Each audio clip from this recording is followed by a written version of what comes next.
mag-ingat kayo guys sa pag-remix ng mga video sa iba.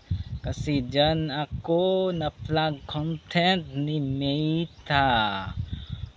Mag-ingat kayo sa pag remix ng mga video kasi yung mga nire-remix ko kahit wala namang music dun sa video niya, flag content pa rin ako. Ingat kayo ha.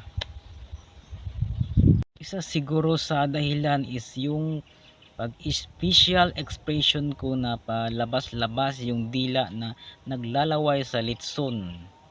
Yan ang dahilan. Ayaw ni Mita ni mga ganyan. Serious masyado. Ayaw niya yung mga palabas-labas ang dila. Kaya wag ninyong gagawin yan mga ka-creators kung ayaw nyong mag-plug content kayo tulad ko. Pero binubura ko na naman at saka malinis.